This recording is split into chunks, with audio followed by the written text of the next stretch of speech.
बिस्मिल्लाहिर्रहमानिर्रहीम अस्सलाम वालेकुम। हफ़्ते का दिन अल्लाह करे कि आप सबका बहुत अच्छा दिन हो। मैं आसिफ़ रशीद आपके साथियों, जम्मू कश्मीर में उमर अब्दुल्ला काबीना का इजलास जो कि कल शाम 4:15 के आसपास शुरू हुआ था और तकरीबन 5:15 तक इजलास चला है। 1 घंटे में मुख्तलिफ़ मामलात पर बहस हुई या बात की गई और उसके बाद कुछ फ़ैसले जो LG की मंजूरी से मशरूत हैं उनको फ़ाइल्स भेज दी गई और बहुत सारी बातें हुई हैं। कुछ अहम फ़ैसले जिन पर मैं आपके सामने चंद बातें रखना चाहूँगा।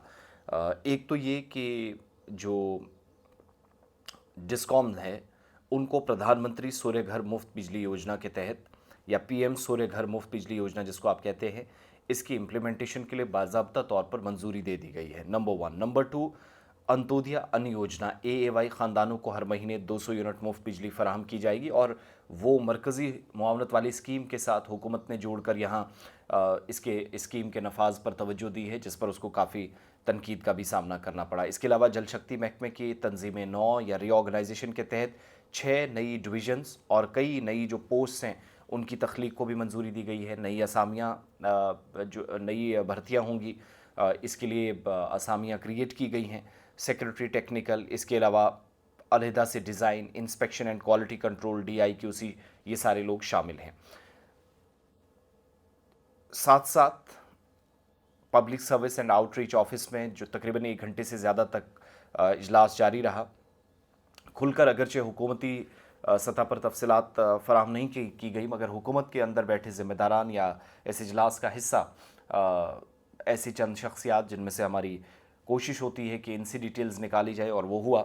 और हमारे ज़राए ने जो बताया कि नई डिवीजन्स जो हैं इनमें गंदो, गुरेज़, टंगधार, हाइड्रो डिवीजन्स, मेंढर में PHE डिवीज़न और जम्मू और श्रीनगर में 2 water quality and monitoring divisions शामिल हैं। इसके अलावा जल शक्ति डिपार्टमेंट में सेक्रेटरी टेक्निकल का ओहदा अलहदा DIQC के क़याम के साथ साथ superintending engineer, hydraulic circle Jammu second और बांडीपुरा के जो ऑफिसेज़ हैं उनके क़याम को भी मंजूरी दी गई है। साथ साथ हमारे ज़राए ये भी बताते हैं कि 62 मौजूदा जो सब डिवीज़न्स की तमाम तंजीमें न हुई हैं, 6 जो सब डिवीज़न्स बनाए गए हैं मैकेनिकल सब डिवीज़न्स, इनमें 62 जो मौजूदा असामियाँ हैं इनमें कमी कर दी गई है। 43 नई असामियों की तख्लीक हुई है। 10 असामियाँ अंडर जो इंडक्टमेंट और 137 असामियों को दोबारा तैनाती या कैडर के अंदर भी मंजूरी हुकूमत की जानिब से दी गई है। जल शक्ति महकमे की तरफ से डेपुटेशन रिज़र्व और लीव रिज़र्व असामियों में तब्दीली की तजवीज़ भी दी गई है।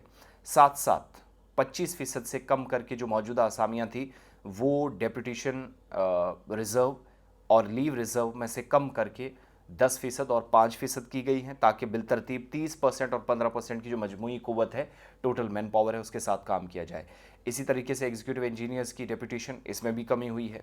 साथ साथ अहम बात यह है कि पावर डेवलपमेंट डिपार्टमेंट यानी PDD डिस्कॉम्स को वजारत नई जो काबिल तजदीद तवानाई है MNRE जिसको कहते हैं, उसको फ़ैसला अरसाल किया गया। ज़रूरी कार्रवाई के लिए एक मसवदा है वो उनको भेजने की भी इजाज़त दी गई है। इसके अलावा मंजूर शुदा जो नफाजी जो फ्रेमवर्क है उसके तहत बाज़ाब्ता तौर पर मुफ्त बिजली के हवाले से बात हुई है। लेकिन कुल मिलाकर जो अहम बातें हैं उसमें डिस्कॉम को बाज़ाब्ता तौर पर कहा गया है कि PM सूर्य घर मुफ्त बिजली योजना जो है वो बाज़ाब्ता तौर पर उन फैमिलीज़ को जिनके लिए हुकूमत ने ऐलान किया था कि अंत्योदय अन्न योजना के तहत जो लोग काम करते हैं, जो इस कैटेगरी में आते हैं, जिनकी तादाद अगरचे कम है, तो ये सारी बातें इस इजलास में हुई हैं। इसके अलावा जो हमारी जानकारी है, जो रात देर गए कुछ तफसीलात मैंने आपके सामने रखी थी, उसमें ये इस बार का पहला जब इजलास था, तो आप सब याद रखिएगा कि ज़्यादा कोई डेली वेजर्स या बाकी मुलाजमीन का कोई वैसे बात नहीं हुई थी। ये जो MTS एम्प्लॉयज़ का मसला था उस पर भी बातचीत हुई है, मगर जब मंजूरी मिलती है तो तब इन फैसलों को हतमी शक्ल, चूँकि LG की वो जो मंजूरी है वो भी मशरूत है, तो ये सारी चीज़ें हैं। बहरहाल इससे बड़ी कोई ज़्यादा बात कैबिनेट मीटिंग में या कोई डिसीजन लिया गया हो, ऐसा फ़िलहाल हमारे पास कोई जानकारी जो मेरे पास ज़राए से मौसूला इतलात थी वो मैंने आपके सामने रखी।